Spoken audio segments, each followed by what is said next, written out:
Why are women's shoes so impractical? High heels were originally men's fashion, not women's. Historically, the need for them arose in medieval London where the streets were covered with litter. They were also practical when riding, to avoid the shoes to slip forward in the stirrups. Possibly the first woman who had the cobbler make her shoes with high heels was Catherine de' Medici, 1519–1589, Queen of France. The fashion quickly became popular and remained so until the French Revolution, when high heels were associated with upper class. At the end of the 19th century, high heels made a comeback, but this time almost exclusively as women's fashion. Why? Had it become prestigious to be associated with upper class again? Was it somehow admirable to make an impression that you didn't need shoes in which you could stand in a factory the whole day? Personally, I have always refused to wear impractical shoes. Perhaps my father, a doctor, has something to do with it, and the fact that my maternal grandfather was also a doctor. My parents knew all the horror stories about girls wearing high heels and their broken ankles. It's probably also a cultural thing. But most of all, I don't think it should be anybody else's business what kind of shoes I wear. If a particular pair of shoes makes me uncomfortable or hinders me when I'm trying to run to catch a bus, I just don't wear them. The soles have to be thick and soft enough to give in under my steps, so that my feet don't start to ache. Plantar fasciitis can take several months to heal, and I don't want my Achilles tendons to shorten due to excessive use of high heels. Even in parties, I prefer relatively low heels and wide toe boxes.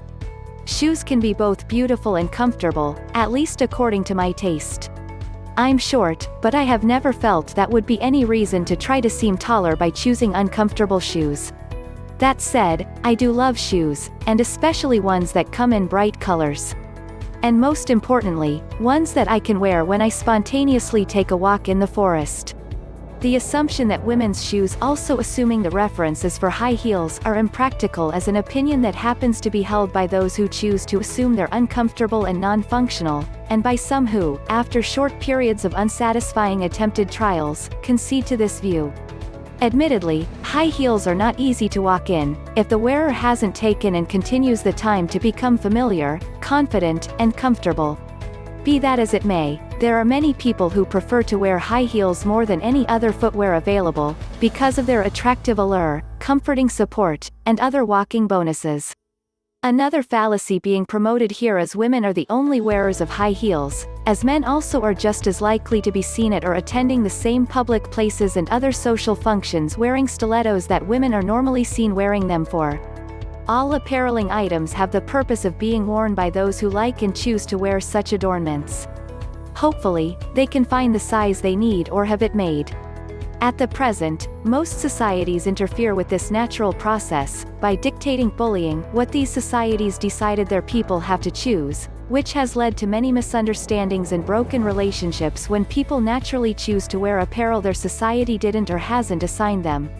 It's impractical only when you fall for the design, style. Women love high heels, wedges and generally heels in some form. Also, men like it more when they wear it. I don't say it, surveys do. So when you like something due to its looks, it can turn out to be more impractical than practical, because women sound the world are ready to compromise comfort when it comes to high heels, as they look sexy, makes the legs look longer and gives the butt a better shape. Because women buy them. And in some places, because men run the companies and institute dress codes that say, formal business wear, or uniforms, which, for women, means nylons and heels. Because it's a uniform, I guess people don't think to sue for gender bias, but women should be able to wear whatever men wear. Flat shoes, shirts that are concealing their bodies, and pants and jackets that have useful pockets.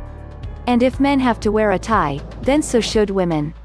Anyway, I buy Skechers, which have nice thick soles that I can walk through San Francisco. The men I date are more interested in women's health and being able to have a fun day than staring at a woman who is hobbled by her shoes, who couldn't even jump out of the way of a rent-a-scooter.